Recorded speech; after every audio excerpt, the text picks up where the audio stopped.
Суфизм бизде кандай кабыл алынат? Адам өлгөндөн мурасы бөлүнүп, элдин баары түз жол менен адашпай кете берет экен, меники диагонал менен кетет экен, кыйгаштап. Сиз ооручу белеңиз же Депрессияда жүрөм да.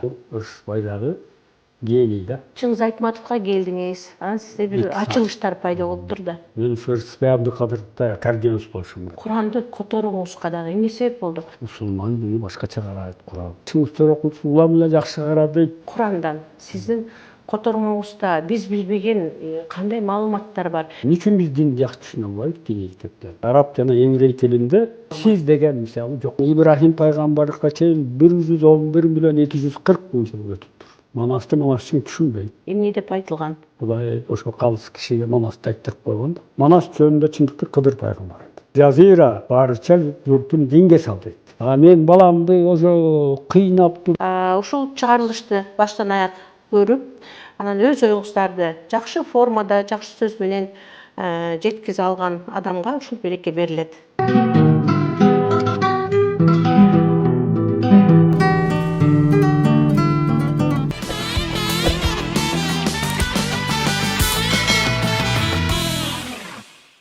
Ар бир биздин студияга келген каарманыбыз өзүнүн кызыктыруучу белегин ала келмекчи.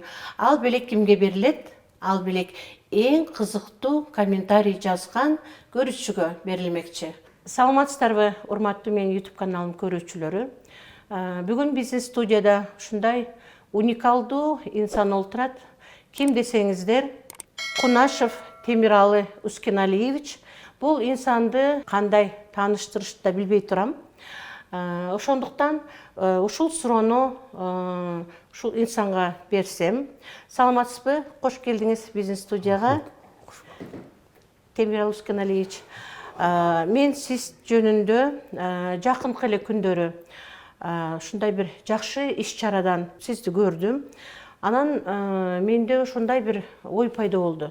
Эмне үчүн мен бул адамды мурда тааныбагам?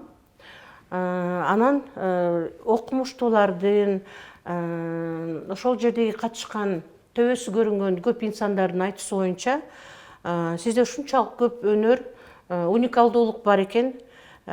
Сиз манас эзотерикасын жазыпсыз жана Куранды кыргыз тилине которупсуз. Уникалдуу башкача музыкант деп айтышты. Жана дагы башка көп өнөрлөрүңүз бар экен. Анан мен сизди ушу жакындан таанып, жана мен өзүм билген нерсени ушу элдерге дагы, элдер да билсе деген ойдо сизди бүгүн чакырып отурам. Сиз өзүңүздү киммин деп тааныштырат элеңиз? Ошо суроо мага көп эле берилип калчу болду акыркы убакта. Өзүмдү ыңгайсызданып калам да. Негизи мен 10-чу классты бүтүп окуй албай калдым. Анда жарытылуу окуганым жок. 2 менен 3-түн ортосунда. Ошол ар кимдин тагдыры ар кандай бүтөт экен да. Мен эрте жашыман ошо музыка жагына көп кызыкчу болдум.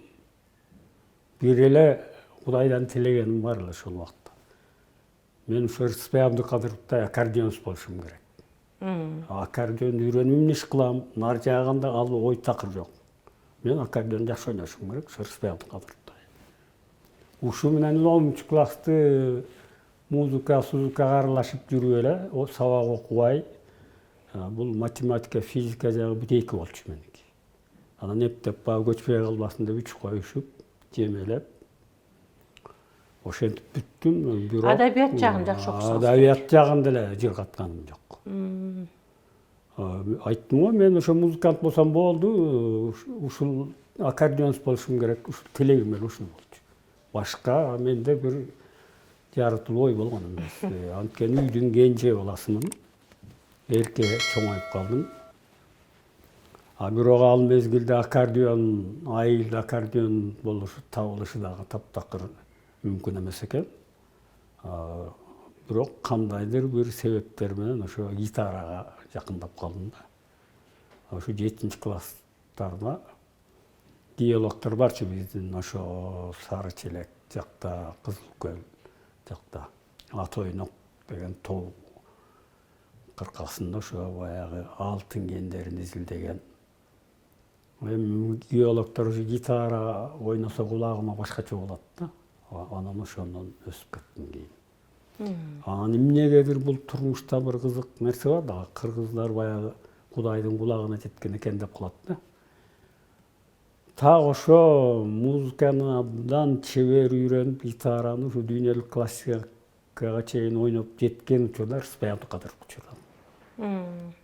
Анан үйүндө 1 жыл ашык жашадым. Билим дегенде ошондо алдым мен.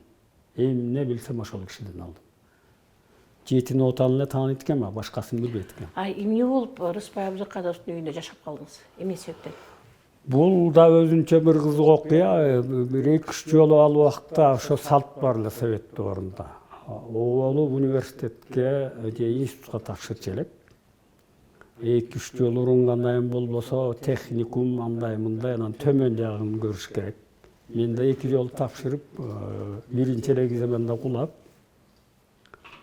анан ошо 75-жылдары азыркы Токтогул сатылган атына филармониянын 2 жылдык эстрадный студиясы гитара боюнча окудум.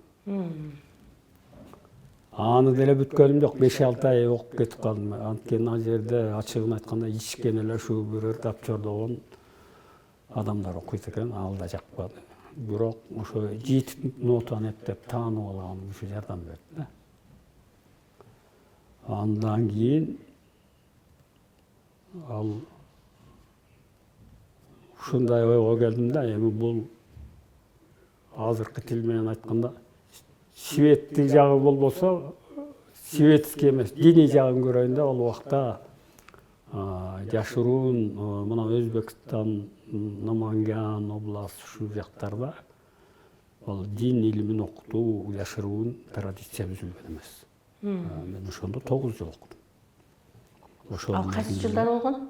Бул 1976-85-жылдардын аралыгында. Ошондо азыркы тил менен айтканда медресе болуп калабы? Медресе эмес, ал жашыруун жамаат эле, салттуу. Сиз ал окууга барууңузга эмне түрткү болду? Азыр айттым го, ал жагы болбогондон кийин мени ошол демек экинчи жагы деп. Алабы жакта жүргөндө мени ушу балдар орой берет да. Гитараны угуп эле аркамда бир 10-15 бала самсып жүрөт. Анан bir күнү 2 бала үйгө кой десем болбой ээрчитип барып үйүнө. Анан болочок кайненем менен ошол жерде тааныштым. Ал кайненем ошол суфизмдин улантуучулары экен, ата теги суфизмде келген, сопчулук деп коебуз да. Анан ошол киши түрткү болуп, Алабыкка жакын Касансай деген шаар, анан Наманган ушул жактарда ушуну окусаң сен жакшы болосуң. Эми жакшы болосуң деген кулакка жакшы болот да. Анан окуса бир 5-6 ай убактым кетер да деп, ал түбү жок илим экен дейм. Анан 9 жыл. Кийин жанагы сен айткан суроо ошол 85-жылдары Чаткал, Алабыкка, Жаңы жол азыркы аксы, Таш көмүр ушул округдагы КГБнын баш конторасы Алабыккада экен, мени каттап койгон экен. Мына кармайбыз деп турганда мен учеттон чыгып качып кеттим. Анан ошо Москва, Питер бир жерде турушка болбойт. Көп. Анан ошо кыш жакындаганда Лейлек жака кетип, сырт тиги аймактан. Анан бир 10 күндө жүрсөм, афиша турат, Рыспай Абдыкадыров айтты деп. Мен жашы күнүмөн ал көмүр болуп калгам. Ошо концертине кирейин да, анан ошол жерден учурап, гитара ойногондон анан айрылбай калдым. Эгерде сиз үйүңүздү сата албай жаткан болсоңуз, же мүмкүн жаңы үй алганы жаткан болсоңуз, анда сиз Аяр Групп агентствосуна кайрылыңыз. Аяр Групп агентствосу Бишкектеги эң алдыңкы сапта турган агентстволордун бири. 6 кеңсеси бар жана юридикалык жактан аягына чейин коштоп бермекчи.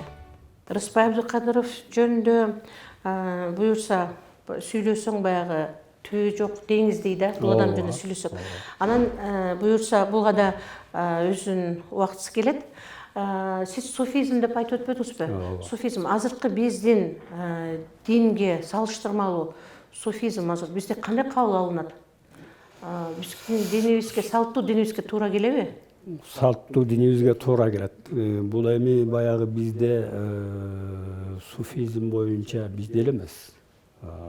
Жалпы дүйнөлүк окумуштуулар суфизм деп дей албай атат. Анча мынча бир элементтерин жазышып атат. Негизинен батыш окумуштуулар.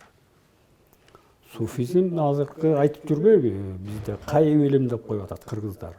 Кайып деген бул арабтын гайып деген сөзү, жашыруун деген, көрүнбөгөн. Диндин баягы эзотерикалык илими да бул. Ар кимге берилбеген, Кудайдан кээ бир чанда кишилерге берилген. Алар өнөрлүү болот, алар медицинаны жакшы билиши мүмкүн, алар ар кандай керемет көрсөтүшү мүмкүн. Бул өзүнчө түгөнбөгөн окуу, бул устаттардан устаттарга өтүп кылымдар үзүлбөй келе берген илим. Азыр да бар, бул жашыруун болгон үчүн биз билбейбиз. Негизи сизге бериле турган суроолор көп. Бирок эмнегедир ушу биринчиден Манас тууралуу сурагым келип атат. Мен ошол иш-чарадан сиз таандым деп атпаймынбы? Ошол иш-чарада ушу Манастын эзотерикасы деп аябай көп сөз болду. Сиз ошо китеп жазыпсыз, Манастын эзотерикасы деп. Ошол китебиңиз канча нускада чыкты, жана азыр барбы? Анан негизинен ошол китепти жазууга эмне түрткү берди? Ал эзотерикага кирген маалыматтарды кайсы маалыматтык булактан алып жаздыңыз? Мындай бир тамашалуу сөз айтып коем мен. Элдин баары түз жол менен адашпай кете берет экен, меники диагонал менен кетет экен, кыйгаштап деп коем. Тамашалап. Ал мындай. Мен Рыспек Абдыкадыров мен кулагыма абдан куйду. Темиралы, сен эптеп бир нерсе кылып чыңгыз окулушка учура, ушул киши сага жардам берет. Үйүндө жүргөндө көп айтты мага. Анан мен өз ичимде ойлойм, бул Рыспек апам чалыш киши. Мен 10 класстын элдирсем айтмак, мен башына тартабы, көчө таптап жүргөн киши. Анан кыйналганда, жанагы башында айткандай, ошо кыйгыдан кайтып жүргөндө. Анан ойлодум, бул Рыспек жөн айтпайт. Эптеп кыйналып алып жеттим ошо 87-жылы. Мен 85-жыл, 86-жылдын жазында, анан 87-жылдын күзгө жакын Рыспек үйүнөн кеттим. Анан айылга барып тыгылганда коркуп калгам да эми. Назарымда эле бир кызыл жака келип эле мени кармап алып барып тыгып кое турганда, ал убакта КГБ эмес, милиция жаныңа келсе, денем титирейт эле. Союз мезгилинде. Анан ошо кайненем барып, бир ай ятып, ал убакта фронтка келип жолугуп, ушу менин күйөө балам убактыңызды бөлүп койсоңуз деген экен, мейли келсин дептир. Декабрдын 11-и келдим, ошо ады кече 87-жылы декабрдын 11-инде келдим. 11-inde кечки маал келип, экөөбүз 2 саат сүйлөштүк. Эртеси күнү эле мени академиянын кол жазмаларына киргизди телефон чалып. Ушу менен баарысы өчтү эски тарых. Анан мен академияда дагы окудум. 5 жылга жакын иштедим. Кол жазмалар фонд. Кут дарыган адам дейт эмес бизде. Ушундай адамдарды чыныгы инсандар. Сиз ошондо азыр сөзүңүзгө аралжы, ошондо жакшы болосуң деп айтты деп жатасыз. Рыспек Абдыкадыров. Сиз ооручу белеңиз же депрессияда жүрөм да. Депрессиядан чыгыш үчүн кулагыма жакшы, ошо болочок кайненемдин сөзү кулагыма жакшы болду да. Аны ойлодум да, бир аябай кыйын болсо, ушу Куранды окуп коюш керек болсо, 3 ай же 6 ай убактым кетер дедим. Анан ошо окугандан кийин башталат экен да баардык нерсе. Ошону билгим келип анан баягы жашоодо улам бир нерсеге башка нерсе түрткү болуп атып эле. Бул дүйнөдө эч бир окуя, эч бир кубулуш жөндөн болбойт. Жөн болбойт. Анын бир башталышы, акыры бири-бири менен байланышы бар. Муну физиктер теория единого поля деп коет. Же теория великого объединения деп коет. Мисалы, алам ушундай болсо дейт, анын бир чекесиндеги кыймыл анын сөзсүз экинчи чекесине дагы байланышы бар дейт да. Бүт алам бири-бири менен байланышта дейт, биз аны көрбөйбүз. Азыр квант дешип атат, андай мындай дешип атат. Бул чечил элек, бирок ошол чындык.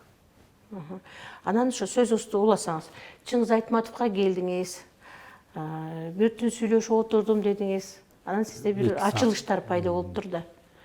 Анан дальше кандай жолго өттүңүз?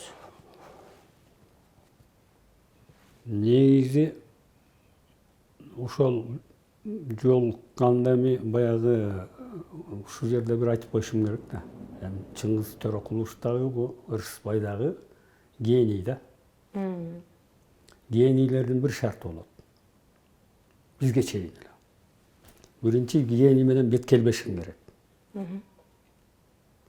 Анын генийдин эки тарабы болот. Орусча айтканда добро и зло деген. Же ал сени жаралап коет, же ал сени бир жакшылыгы тиет да. Анан ошо келгенден ошо даярданып келесиң да. Анан ушул жерде бир уникалдуу бир документ десем болобу, кол жазма десем болобу, ошо колубузга тийди. Бул эми биздин баягы биздин улут сыймыктанган Чыңгыз Айтматов Төрөкуловичтин ушундай өзүнүн кол жазмасы менен жазып, өзү кол коюп, момундай Ассамблея культуры народов Центральной Азии дейт. Ушундай бир кат жазган экен. Сиз жөнүндө Ужель Енер деген түрктөрдүн бир инсанына сиз жөнүндө ушул адамды кабыл алып, ушул адамдын талантын баалап, жана өз элиңе дагы сунуштасаң болот ушул адамдын концертин уюштур деп суралды. Концертин уюштуруп бер дептир. Бул эми азыр көз өтүп кеткен биздин Айтматовдун өзүнөн калган кол жазма, бул эми азыр өтө оригинал, баалуу документ болуп калыптыр. Ушул жөнүндө айтып берсеңиз. Кандайча Чыңгыз Айтматов сизди ошол жака жөнөтүп калды? Төрөкуловчка мен экинчи жолу жолуккандайым болду. Биринчи жолу мен ал музыка экенин билген жок. Ал мен өзү качып тосуп жүргөндө каяктагы музыка.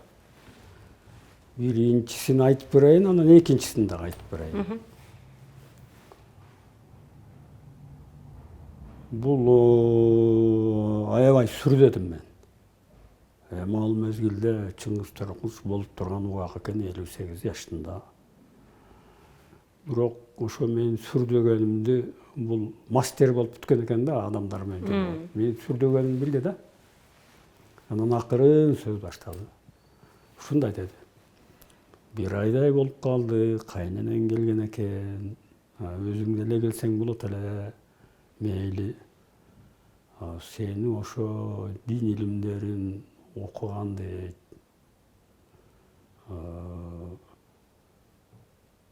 Ошондо азыр ошо дин илимин окуткан кишилер барбы? Сени кимдер окутту деди. Анан мен ошо Алабукага жакын алабуктар алигече легенда кылып айтып жүрүшөт. Молла Жоракун Дамбылда деген Бухараны 22 жыл окуп, Союз мезгилине чейин. Бухаранын эмири Амир Алимханга 3 күн верховный судья болгон экен.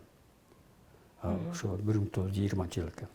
Анан ошол 3 күн верховный судья болгондо Амир Алимхан качып Афганистан орустар Бухараны алып. Анан ал Дамбылда аты жок калып калып, анан 60 кишини ошондой окунулуу адамдарды Ташкентке алып, 6 ай камап, өлүм жазасына чыгарып, анан Молдоке жашаган да. Аны 25 жыл Карагандан түрмөсүнө алмаштырган экен. Анан ошол жакта жатып келип, ошондон кийин Касансайда туруп, КГБнын көзөмөлүндө болуп, Такай. Анан кийин Советтер Союзу Арабстандан бир намыска калганда, анан боштондукка чыккан экен. Ал окуя ушундай, мен Чыңгыз Төрөкуловчка айтып бердим. Баягы чоң киши сураганда чоңураак козырной кармаш керек да. мен сизге бир устатымдын жөнүндө айтып берейин. Ал киши өмүр бою суфизмди практика кылган киши болчу. Бухараны 22 жыл окуган, ушундай окуясы болгон. Анан ошо 70-чи жылдарга жакын Москвадан Сауд Арабиясына делегация барат экен. Эки тараптуу сүйлөшүү. Анан ошол сүйлөшүү мезгилинде алардагы мындай бу дипломатияда ачыктагы, жашыруундагы саясат кетет да. Экономикалык маселе болсо алдашты көздөйт, арзаныраак алып. Дипломатиянын ошондой бир биз билген жактары бар. Анан ушу сөз арасында айтты экен, официалдуу айтышат экен. Биздин Орто Азияда мусулман бир туугандарыбыз бар. Силер аларды кысып жатасыңар коммунисттик режимде. Мына биз менен байланыша албайт. Жабык темир торго курчап алгансыңар. Бул эркиндик болбойт. Силер ушул жагын бир караштырсаңар десе, Москвадан барган делегация айтат. Жок, бизде муфтияттар ачык иштейт. Муфтияттын алдында диний окуу жайлары бар. Андай дин эркиндиги бар, бизде андай тосук жок. Аны ошондо официалдуу документ тапшырышат экен.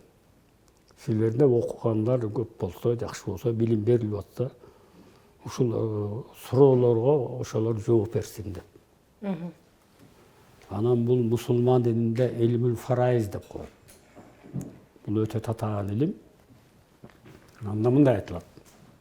Бир кишинин 3 аялы болсо, биринчи аялынан 2 кызы, экинчи аялынан 3 баласы, 1 баласы, үчүнчү аялынан дагы 1 бала, 1 кыз болсо, ушуга мурас кандай бөлүнөт деген алгебра башталат анан.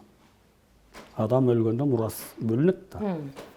Анан ошо Дамблда өзү айткан мага. Мен акыркы 3 жылда күнү түнү уйку көрбөй эсеп чыгардым деген. Ал илимди билген адам азыр жок деген. Анан ошону Татарстандагы муфтиятка беришет Москвадан. Алар жооп жаза албайт. Тиги Кавказдагы муфтиятка берет. Алар жооп жаза албайт. 3 аялдын балдарына туура бөлүштүрүү жөнүндө. Жок, ошо анда бир топ суроолор бар. Мен сага мисал катары айттым. Анда өтө татаал көп суроолор бар. Ал өзүнчө бир том китеп. Аны билген адамдар азырда жок. Андан Ташкент жана Орто Азия жана Казакстан мусулмандар муфтиятына келет. Булар да жооп таба албай, ортодо бир 6 айдай убакыт өтүп калат. Анан Москвадан буйрук келет.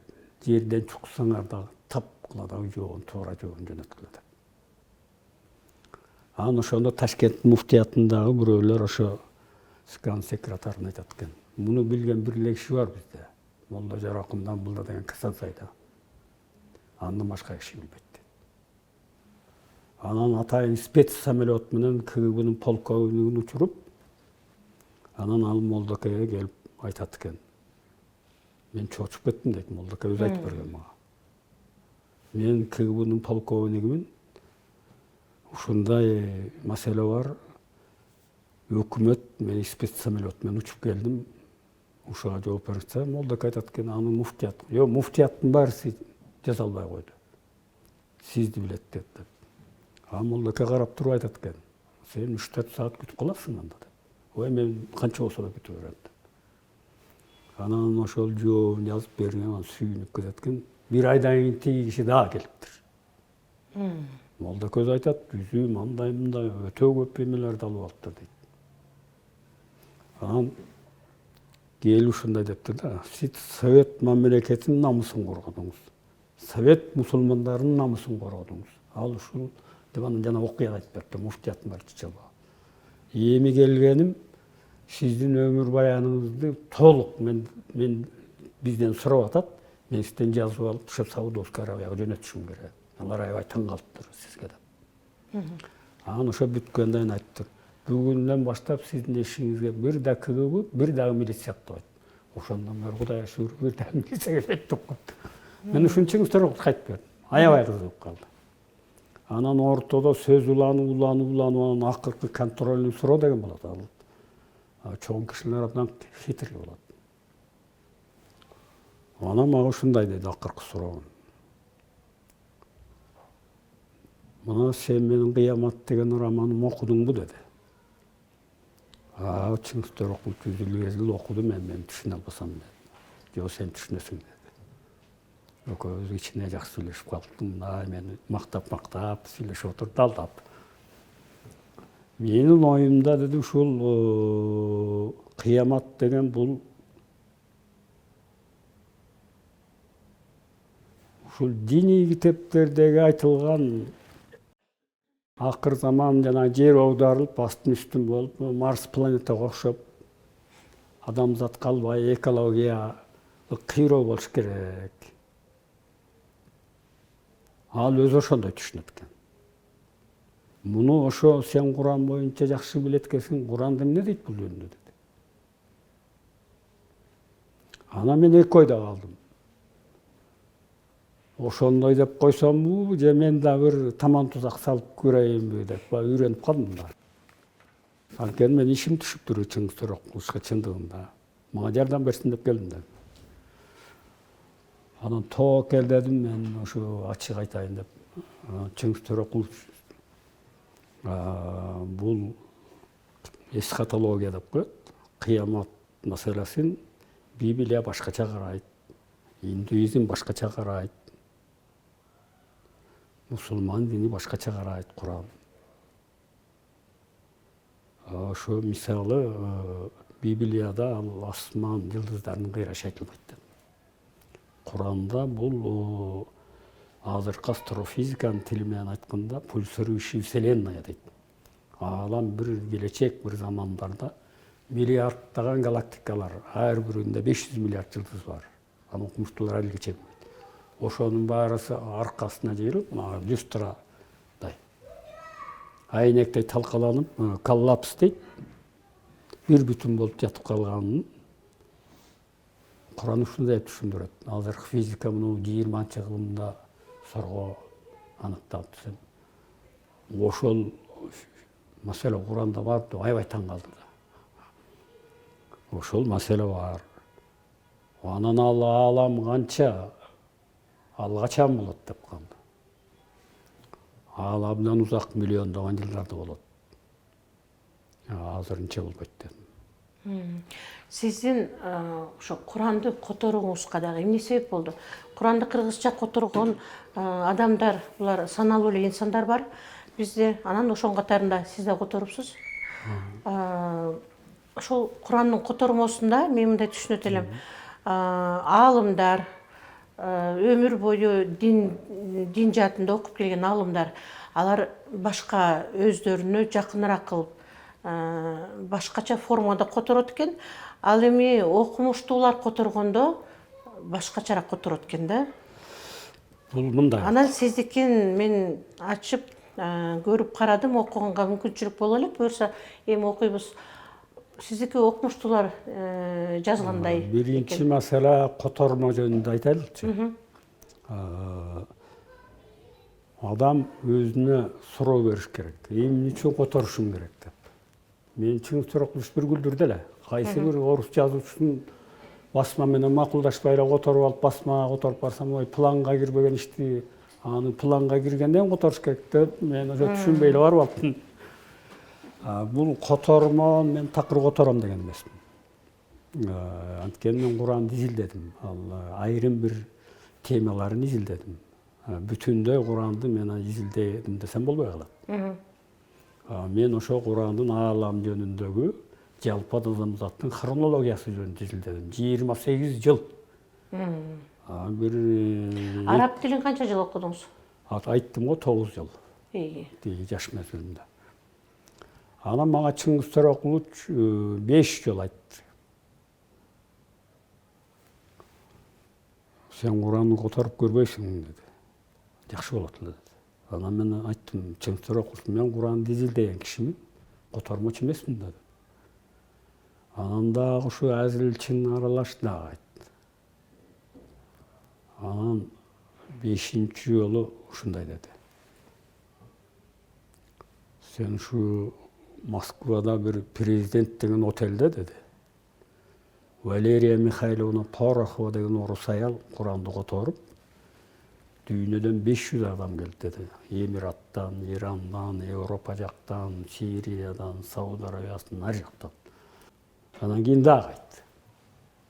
Сен барып кел десе болбой атасың, өзүңө жакшы болот dedi. Аны ошенткенде мейли мен барып келейин dedim. Анан эле сүйүнүп кетти. Ошо жүр деди, үйүнө кирип эле визиткасына мына таптым деп чалды телефонуна.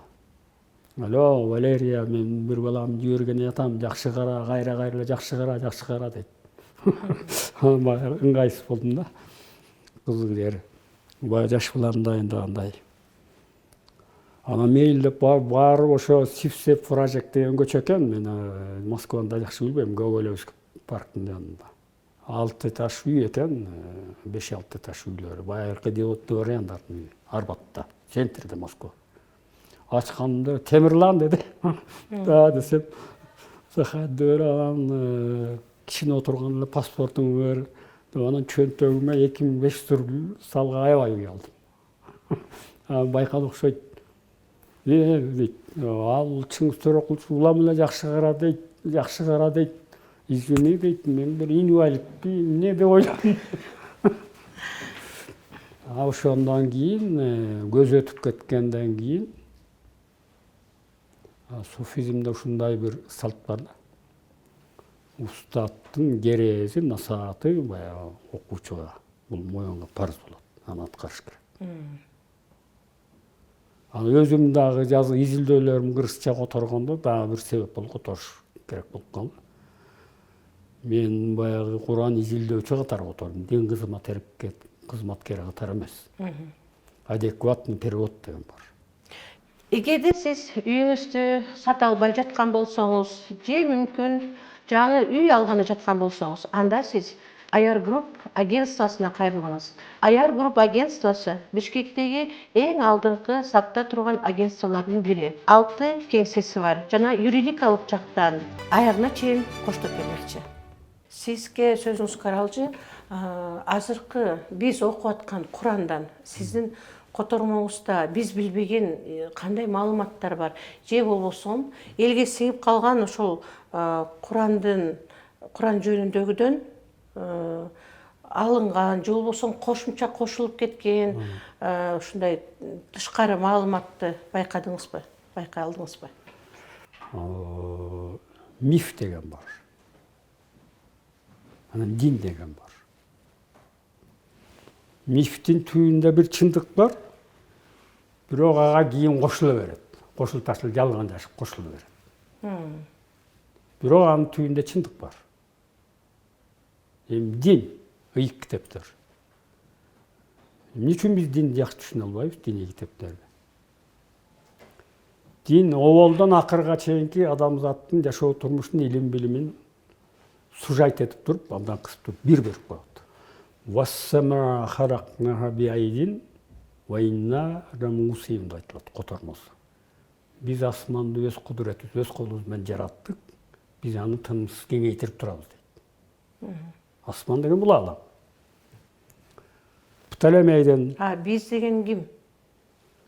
Алла Таала биз дейт. Мына араб жана фарсы тил, араб жана еврей тилинде эме форма жок. Сый форма. Сиз деген мисалы жок. Орустарда да жок мисалы. Орустар вы деп бир кишини айтып берет, силер деп вы деп айтып берет. Ошондой. Мисалы бухарский еврейлердин улам өзбектерде бул форма колдонулат. Бир эле киши муну ким жасады? Биз жасадык деп коет. Мен жасадым деп айт.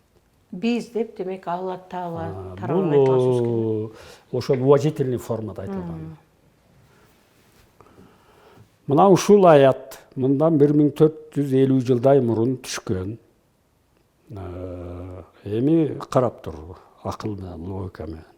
Птолемей, байыркы индус астрономдору, орто кылымдагы араб халифатындагы астрономдор, Галилейден кийинкилер астрономдор бүт баарысы ушундай деп жазып келишет. Алам стационардуу, кыймылсыз. Жылдыздар жүзүм саякты ордунда тура берет. эч качан кыймылдабайт.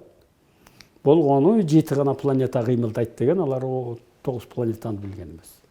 Күн кыймылдайт, ай кыймылдайт, жылдыздар ушу мына люстрадай тура берет деген. Андай эмес экен.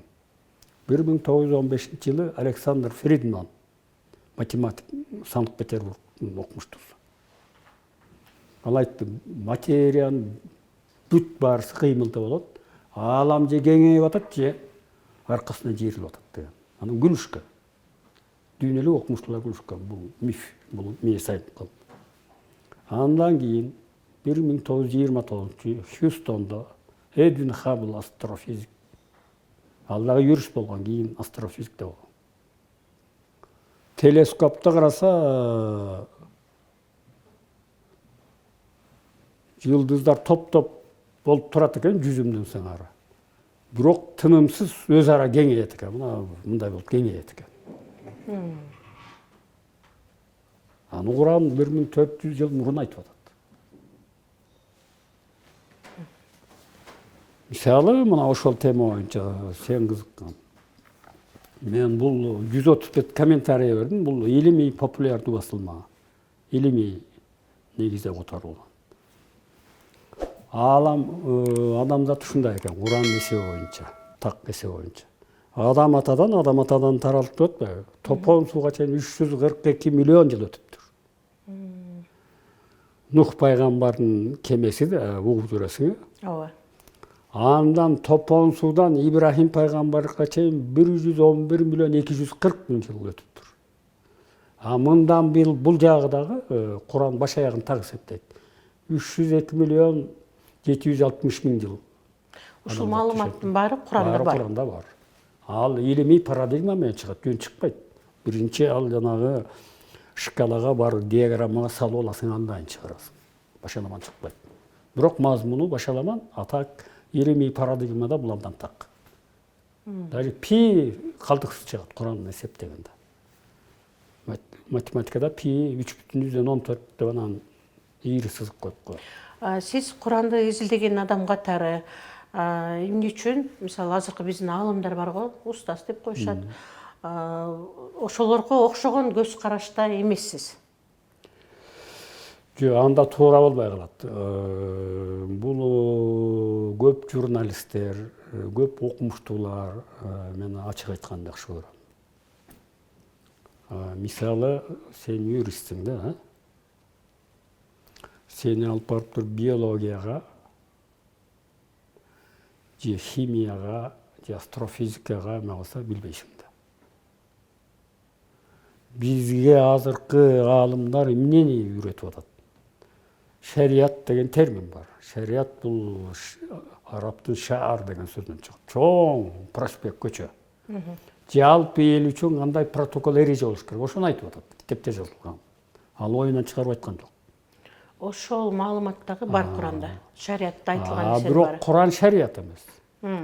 Куран шариаттын источниги да. Курандын бир 5% шарият жөнүндө айтылышы мүмкүн. Калганы астрофизика, метафизика, биология, химия, медицина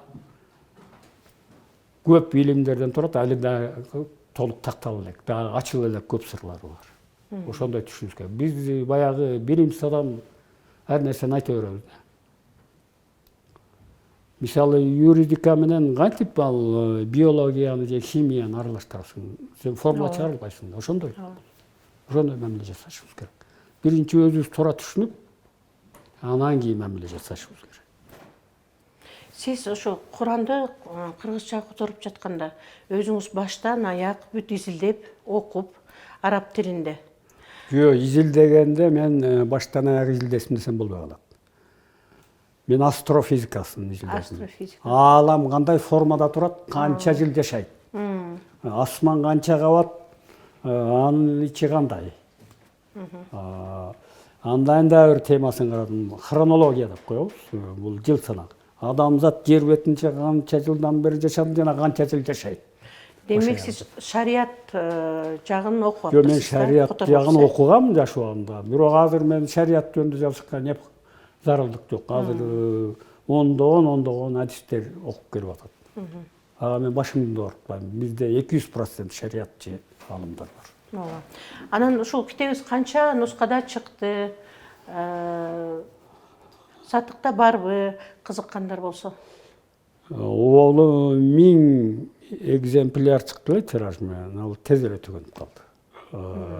Жарымын жөн эле таратты. Мындай кээ бирөөлөр алгысы келип, абдан неме кылып кетип, анан бооруң ачып кетип берип коесуң. Бирок анын да туура эмес экен. Бизге келген конокторубуздан эң жакшы комментарий үчүн белекке берилмекчи. Бүгүнкү биздин коногубуз Темиралы Үскеналиевичтен ушундай Курандын кыргызча котормосу белекке берилет. Ушул чыгарылышты баштан аяк көрүп, анан өз оюңуздарды жакшы формада, жакшы сөз менен жеткизе алган адамга ушул белекке берилет. Сиздин дагы бир мен кызыккан тема бул жана Манастын эзотерикасы жөнүндө айтып, анан башка сөзгө өтүп кеттик. Ошол эзотерикасында ошону которууга сизге эмне түрткү болду? Жана ошол эзотерикасында бизге азыркы жашоодо керектүү эмнени таптыңыз? Мындай бир салт бар. Китеп чыгаруу котормо жаатында бул салт бар. Котормо талап кылган иш бул адекваттуулук. Адекваттуулук деген мүмкүн болушунча ошонун мааниси жакын деген сөз да. Эч качан араб тилинен которулган эмгектер Куран баш болуп, кыргыз тилине 100% таза которулду деш кыйын. Ушундай эле кыргыз тилиндеги эмгектерде араб жана англис тилине 100% которулду дешке мүмкүн эмес. Адекваттуу деген өтө жакын деген сөз. Мисалы 100 жыл мурунку орустун котормолору жарабай калды. Көбү. Акыркысы ошо Крачковский андан да которду, мен караштырып көрдүм. Баары бир Крачковскийдики академиктики оригиналына жакын экен. Бир-эки терминологиядан каталары бар.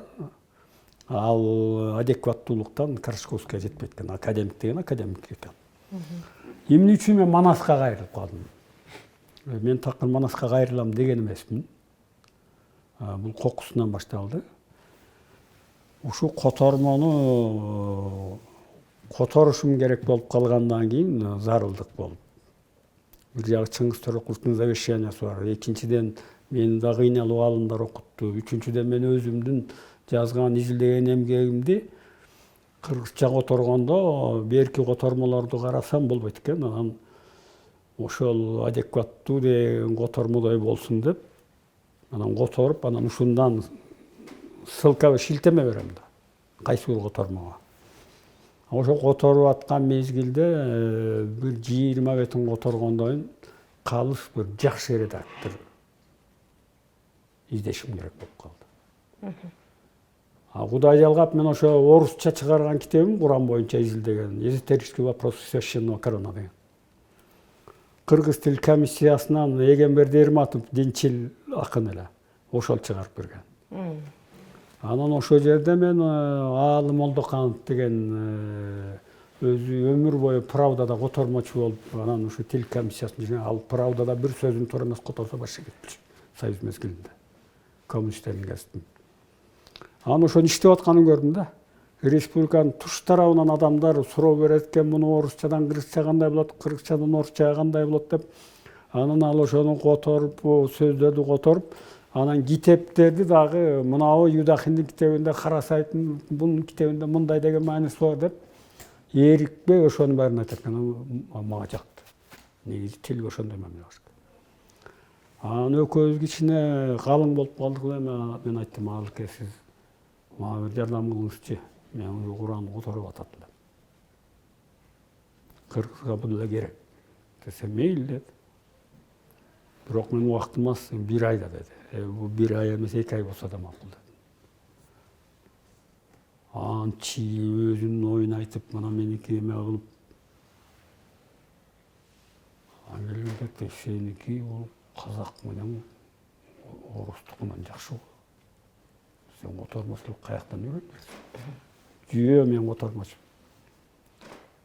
кызыгып калды. Анан дагы 30 бет которуп, анан айттым, алыке сөз бар го, эрдик кылсаң сүрө бол. Ушуну дагы бир убакытта карап берсеңиз, анан мен сизди кыйнабайт элем десем, мейли эми деп, анан мен өзүм звонить этейин деди.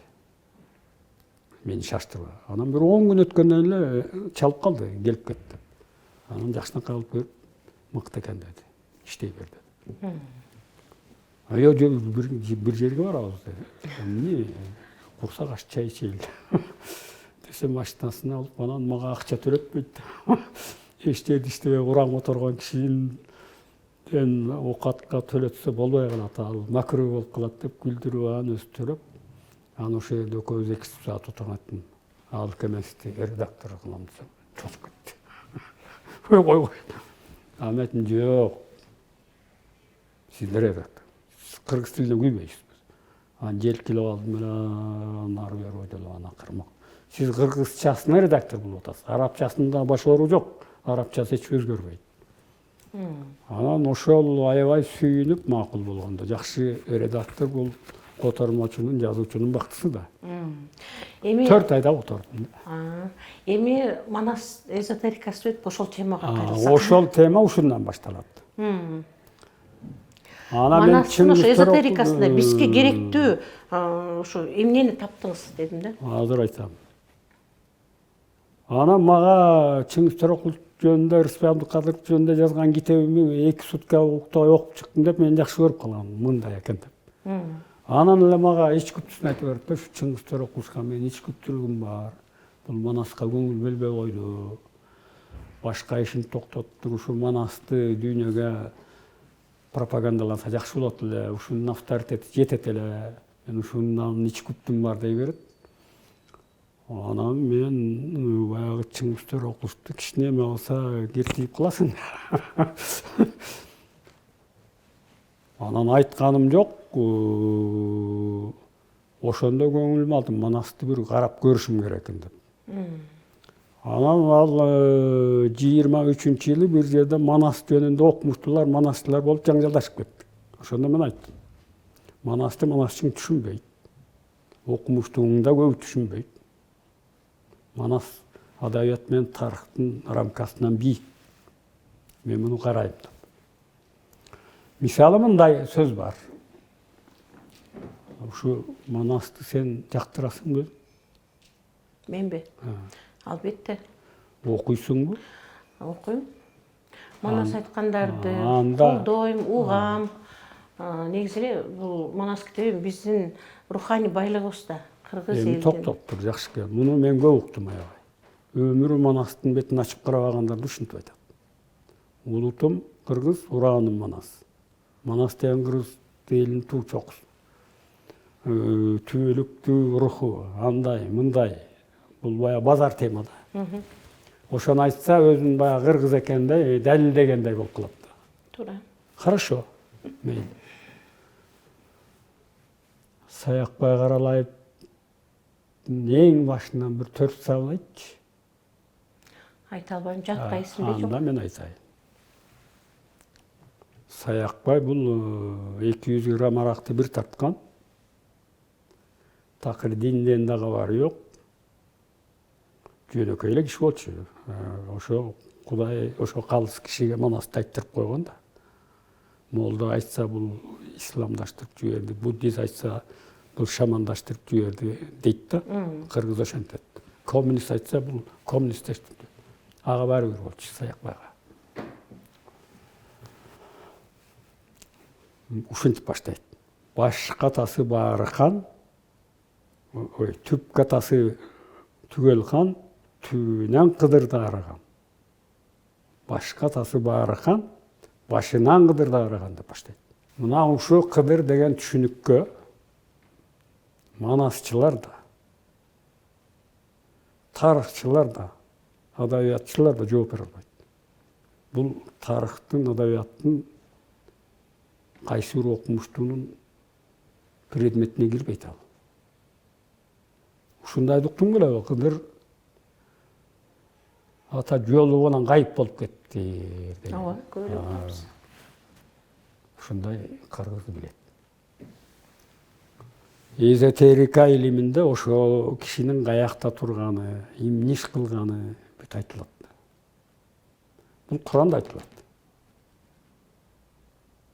Муну только дин гана жооп берет. Физика, музыка, биология жооп бере албайт бул маселеге. Адабият, тарых, астрофизика да жооп бере албайт. Анан дагы айтылат.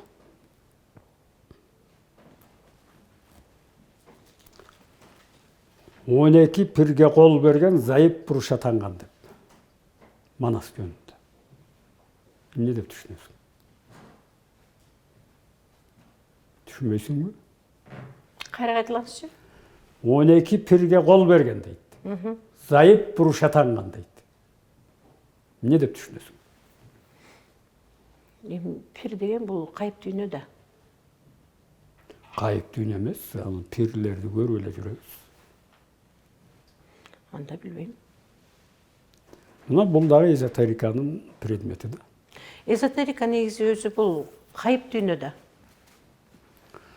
Эми кайып дүйнө десең адабият болуп калат да. Ал кайып дүйнөнүн да бир бул физикалык дүйнөгө байланыштуу болсо бир элементтери, бир көрүнүп турган касиети болуш керек да. Илими болуш керек да. Сиз ошол Манас китебин кантип эзотерикага айландырдыңыз? Жок, ошо эзотериканын саптары жүрөт анда. Китептин өзүндө. Китептин өзүндө.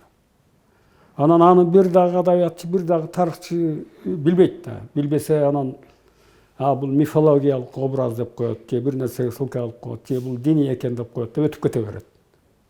Анан ал гиперболасы кандай, анан сравнениясы кандай, сюжети кандай дейт, ал эзотерикасына күчү жетпейт. Манас атабыз ошо 12 пирге кол бериптир. 12 пир кимдер алар? Өз доорунда. Ат ата албайт, 12 пирге кол берген дейт. Бакай айтылат, Кошай айтылат. 12 пирге кол бергенде хан деген документ берилет экен. Хан болот экен. Чубак жөнүндө айтат. Бул илимде китепте бар. Бул Манаста айтылат. Эмне үчүн Кошой хан, Бакай хан, Манас хан деп айтылат. Чубак жөнүндө эч убакта хан деп айтылбайт Манаста. Эмне деп айтат? Ак балтанын чубагы ону жол берген деп айтат. Камкор атанган деп айтылат. 10-чу пир ага военный искусствонун туу чокусуна жеткирет экен. Алдынан чыкканы бүт канын төгүп кетип калат экен. Биз камкор десе, ким көрүнгөндө эле жакалап эле канын төгүп, андай эмес экен. Анан сиздин айткан сөзүңүз бар экен. Манас 13.000 жыл мурун жашаган деген. 13.677 жыл мурун, ушу 2024-жылдан мурун. Американы алыптыр. Жердин түбү желпиңиш. Биздин эрага чейин деп кой ошондо? Жок. Бизди бүгүнкү жылдан. Бүгүнкү жылдан. 2024. Сиз бул маалыматты так деп ойлойсузбу? Өзүңүз кайдан алдыңыз бул маалыматты? Байыркы майялардын календары бар. Байыркы Индиянын календары бар. Миңдеген жылдардан бери циклично эсептелине берет. Мисалы, жөнөкөй түшүндүрөйүн. Эгер календарлык цикл 100 жыл болсо, анын аркасына 3 жолу кайтарсаң 300 жыл эсеп чыга берет аркасына. Ошол эки календарды жылдырганда бир мезгилде башталат экен. 13.677 жыл мурун майянын календары менен Америкада жыл санак башталат экен. 13.676 бир жыл кийин Индияда башталат экен. Мындай болуш мүмкүн эмес. Календарларды, обсерваторияларды ошо хандар каржылап иштетип, анан өзүнүн хандыгын жаздыртып, ошону менен приказдар чыгарып, мына числода мындай кыла деп мөөр басып ал иштей берет. Независимо. Азыркы биздин илимде Манастын айтылышында ушундай айтат дешет го. Жарымы жалган, жарымы чын деп. Ал кандай болуп калат ошондо? Туура мындай. Мисалы, Сагынбай мен Манасчы эмесмин деген. Мен семетейчимин, балдар менден семетей жаздырылат дешкен. Болбой, жо, Манас жазып алайлы, анан семетейдин да Манас бүткөндө киши көз жумуп кетти. Бир Манасчы келет. Анан дагы бир Манасчы келет, ал баягы өзүнүн эмеси менен айта берет, кийинки эпизоддор кошула берет. Сиз ошондо эзотериканы Мен ушундай, кайсы маалыматтан, кайсы биздин Манасчынын вариантынан же болбосо кайсы китептен алдыңыз? Сагынбай менен классикалык 2 Манасты алдым. Саякбайдык. Негизгиси ошо Саякбайдык. Сагынбайдык менен текшерип. Прототекст дегенди карадым мен. Прототекст деген Манастын эң түпкү тегизи, жанагы жарымы төгүн жарымы үчүн кошулбаганы кандай? Тазасы кайсы деп. Юрист болсоң билесиң, нотариус түпкү текстпи? Нотариус эми ал бар документти, ошону документтештирет. Манасты ким айткан, тексти кандай болгон деди, ошо романдын ырчуул айткан дейт, бул миф. Чоролордун бири болгон романдын ырчуулунан калган Манас деген жок бизде айтылган. Жайсаң Манас дейт, андан калган Манас жок бизде. Ошондо Манас жөнүндө чындыкты айткан кимдер деген суроо койдум мен. Манас жөнүндө чындыкты Бакай айтат экен. Өмүр бою Манас менен жортулда бирге жүргөн. 30 жашынан Манас өлгөнгө чейин. Манас жөнүндө чындыкты Канекей айтат. Аялы өмүр бою ошо Манас менен жашаган Манастын. Манас жөнүндө чындыкты бир тууганы Карлыгаш деген айтат. Кыз бир тууганы. Ошо Америка жакын Жар Манаска күйөө. Манас жөнүндө чындыкты Кыдыр пайгамбар айтат. Андан башкаларыкы второстепенный. Анан Манас Американы ачкан деген сөзүңүз бар. Аны кандай түшүнсөк болот? Топонимдер бар да, Жеткайт деген бар. Мифологический өлкө деп коет. Андай эмес. Жеткайт ошо Чукоткага жеткенде жер бүтүп, картаны билесиң да, андан ары ат менен жүрө албайсың, качык каргасы болот. Ошол мезгилде 910 метр бийиктикте муз дубалдар каптап турган экен. Тиги деңиз. Мындан 13600-700 жылдар мурун. Анан жердин түбү желпиниш деп атпайбы? Андан кайткандан кийин эң байыркысы мындан 30 миллион жыл мурун, эң акыркысы мындан 1 миллион жыл мурун континентальный туннелдер бар Жөргөмүштүн жеринде. Бардык 6 континентти туташтырып турган. İçinde poyuz жүрүп кете турган, алардын айрымдары алга чечиштик. Баягы жердин түбү менен ошо Бакай ошо жакта желпиниште чоңойду. Ошо жердин түбүнөн өтүп, туннел аркылуу өтүп кеткен жердин түбү желпиниш деп койгон. Америкада эми кийин койдук биз. Американы биз 15-кылымда эле билдик. Ал ошол мезгил жана мейкиндик деген бар да, Манастын мейкиндиги мезгили кайсы деген. Время пространствода турсын. Ошол бардык эмени дал жерде мен аргументтер койгондо баарысы ушу 13677 жылга туура келет экен. Анан сиздин ушу азыркы айтып жаткан маалыматтарыңыз ушунун баары китепте камтылган, туурабы? Баарысы бар. Анан ошону биздин Манас таануучулар кандай кабыл алды? Манас таануучаны кабыл ала албайт да, ал рамкада жүргөн киши да Манас таануучу. Анын алдын ала сен мынаудан чыкпайсың деп. Юристтер да ошондой. Мынандай закон бар экен, сени камаш керек дейт. Чыга албайт ал. Сиздин айтуңуз боюнча алар өзүнүн рамкасынан чыкпайт, сиз жазган маалыматка алар жетелек дегенди айтып атасыз. Азыр мына артефакттар чыгып атат. Миллиондогон жылдар мурунку артефакттар чыгып атат. Адамзат мындан 1 миллион, 15 миллион, 100 миллион, 120 миллион жыл мурун жасаган артефакттар чыгып атат. Сиз жазган маалыматтар сиздин өзүңүздүн оюңуздан чыккан же болбосо бул маалымат туура эмес дегендер болдубу? Туура эмес дегендер болду, мен айттым. Секунданттарды коюп отурайлы столго. Мен аргументтерди коёюн, математика расчеттер коюп, сен да кой албайт ал. Ал чоң азат деле карайт, башкасын билбейт. Демек сиздин айтуңуз боюнча бул алар түшүнгөн илим Манас Алар жөнүндө рамкада келимди карайт. бир кичинекей гана бөлүгү деп айтасыз да? Ошол туурабы? Биз алар бир рамкага гумрундуктан салынган парадигманы карайт. Биз альтернативный история деген бар азыр. Альтернативный медицина деген болуп атабы? Бир адамды химически дарыласаң болот экен, же башка бир элдик медицина башка жол менен. Мисалы, ушул күчтүү бир манас таануучу менен ушундай отуруп бир спор болуп калса, сиз ошону тастыктап бере аласызбы? Эмнеге тастыктап бере албайм? Мен о байыркы Египеттин, Шумерлердин, Индиянын, майялардын календарын коем биринчи. Тарыхчылар 1-2 жыл жаңылса чупха деп коет. Ал обсерватория деген ар бир секундту карап турат. Ар бир минутаны. Эгерде сиз үйүңүздү сата албай жаткан болсоңуз, же мүмкүн жаңы үй алганы жаткан болсоңуз, анда сиз Аяр Групп агентствосуна кайрылыңыз. Аяр Групп агентствосу Бишкектеги эң алдыңкы сапта турган агентстволордун бири. 6 кеңсеси бар жана юридикалык жактан аягына чейин коштоп бермекчи. Чынын айтсам, мен ушул темага мен өзүм да өтө кызыгып калдым. Аны мен каалайт элем, ушул ушунчалык мээнет кылып, эзотериканы жазып, манасты изилдеген адам катары ошо сөзүңүздү аягына чейин тастыктоо үчүн ошол сиз айткан карталарды, ошол китептерди, ошолордун баарын коюп, анан ошол негизинде ушуну элдерге дагы бир ачык, кенен түшүндүрүп бергениңизди каалайт элем. Ошолордун арасында мен да болот элем. Ошондой болуп калса. Мындай окуя. Менин бир окуучум бар. Германияда 25 жылдан бери астрофизик. Ал Куранды изилдеп атат.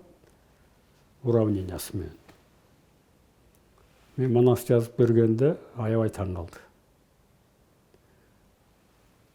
Немистин окумуштуулары 200 жылдан бери майяларды, ошо Египетти, Индияны билип, жана календарлар эмне үчүн бир мезгилде башталганын билбейт экен. Алар формально топон суу деп коет экен. Ошол манаста чыккан аябай таң калды. Ал астрофизик, ал адабиятчы эмес, ал окумушту. Манастын ушул кайсы сөздөрүндө, ушул эсиңиздеби? Кайсы томунда дейбизби, кайсы бетинде ушул сөздөр эмне деп айтылган? Ошону айта алат белеңиз кыскача? Манастын менин үчүн жанагы Саякбайды айтып атам. Семетейди сагынбай айтпай калды. Манас 4 том, жана 4 китеби Саякбайда. Манасты окусаң анча түшүнбөй каласың. Семетейдин 2 томунда биринчи китебинде Манастын кылган иштерин кайрадан пересказ кылып айтат. Каникей энебиз Семетейде 12 жашында таласка жөнөтүп атканда Манастын ким экенин кандай болгон. Мына эсимде калган айтып берейин. Кыдыр пайгамбар келгенде ушинтип айтат экен. Манаска.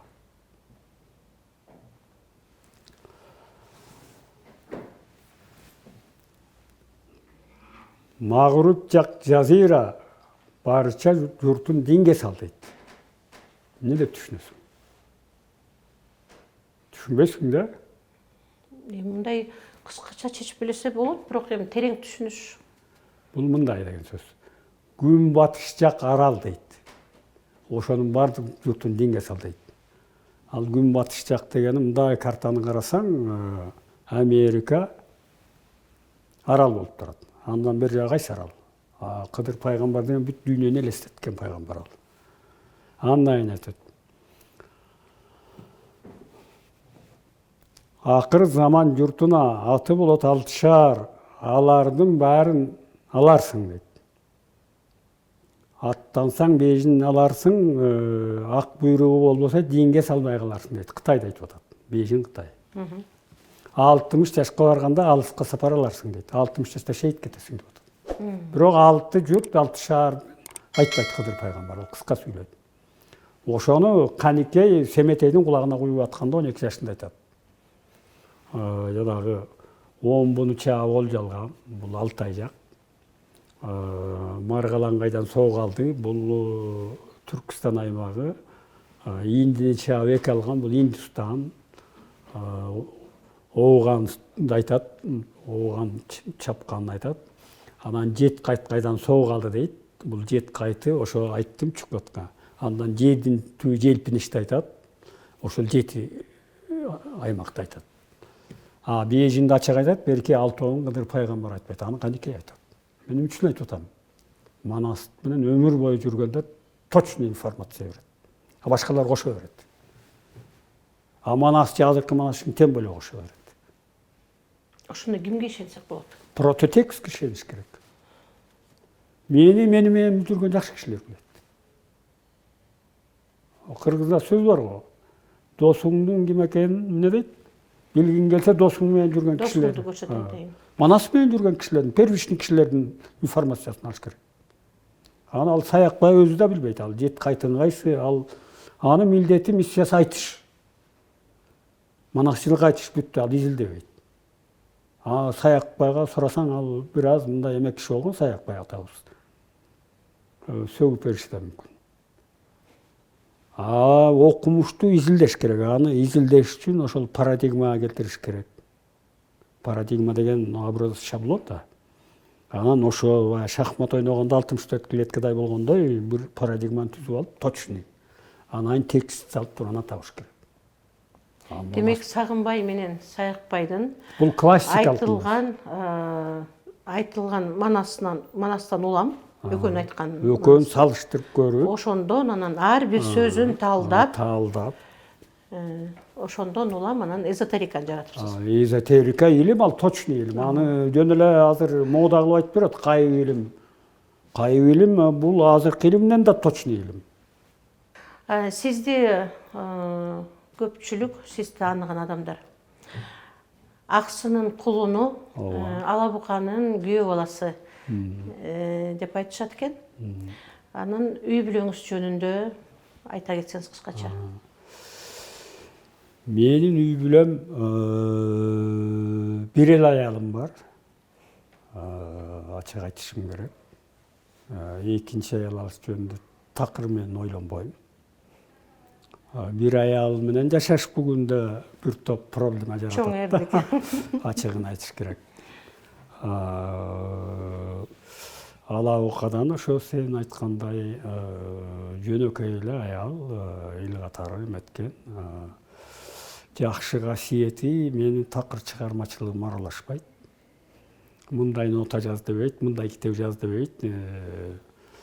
Анан дагы бир муну Чыңгыз Торокуловго айтып күлдүрдүм эле. Бир 3-4 саат музыка ойносом, акыркы жылдары жашым өткөндө койсоңчу деп калчу болду. Анткени баягы жаңы Жаш кезиңизде кызык жаш кезимде ырдачы мен аккомпанемент жасап, жаштык деген ал башкача экен да. Андан кийин эң 3 перзентим бар, эң улуусу ошол Мухаммед ГАИде иштейт 4-5 жылдан бери. 15 декабрда үйлөндү. Келиним дагы билимдүү юрист экен, ГАИде иштейт экен, экөө бир иштейт экен. Кызык жери 6 бир тууган экен.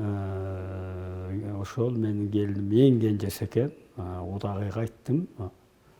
Мен жалгыз эле эркек балам бар, эч коркпоңуз. Келиндин атасы Аселдин конкуренти жок. Биздин кызыбыздай эле болот. Дагы бир кызык жери менин балам лейтенант, келин капитан экен. Андан кийин 2 кызым бар. Улуу кызым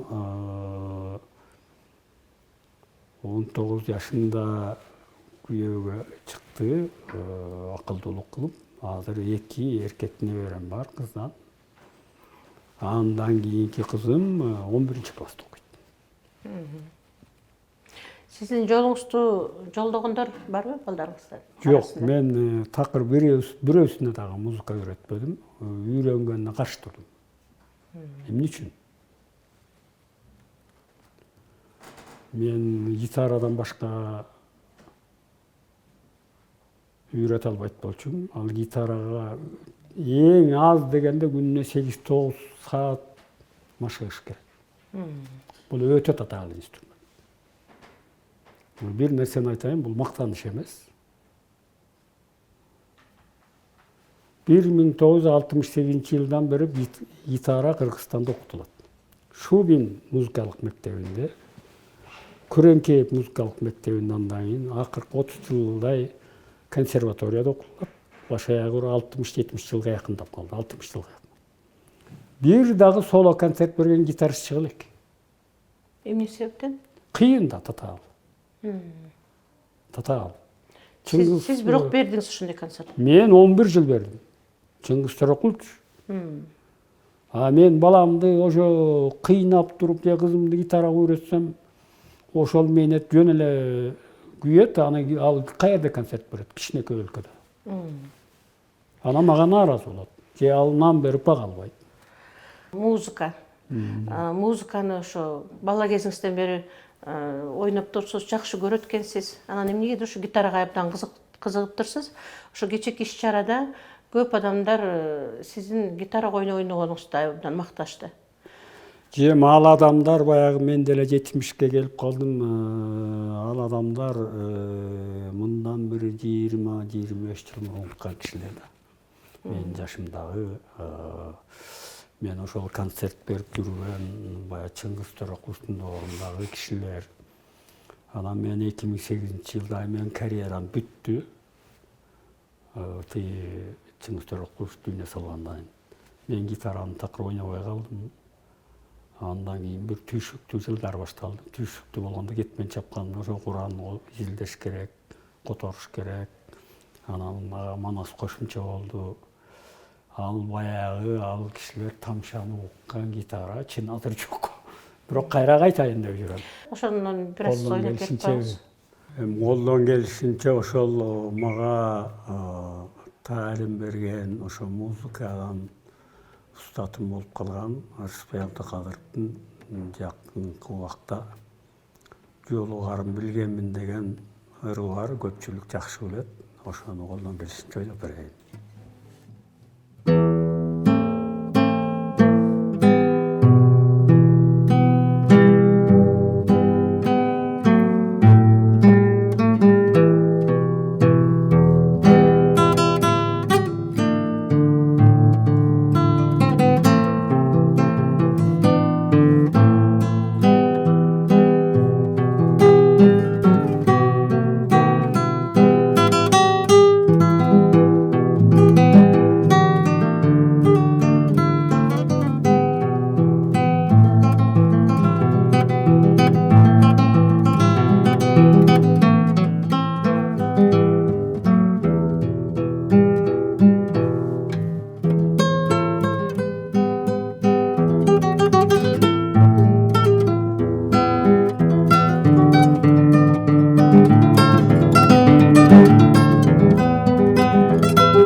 Бүгүн абдан көп кызыктуу темаларда сөз кылдык. Элибизге каалооңузду айта кетиңиз. Элибизге мен эки нерсе каалайм, кыска гана. Жерибизде береке болсун, элибизге тынчтык болсун. Ушул экөөсү болсо, ынтымакта болот, башка да болот. Ырыскы болот. Ырыста болот. Муну эмне үчүн айттым? Биз өтө жооптуу мезгилде иш атабыз азыр. Бүгүнкү сиздин кызыктуу маегиңизге чоң рахмат. Баарыңыздарга жакшылык, аманчылык каалайбыз. Кийинки көрүшкөнгө чейин аман туруңуздар.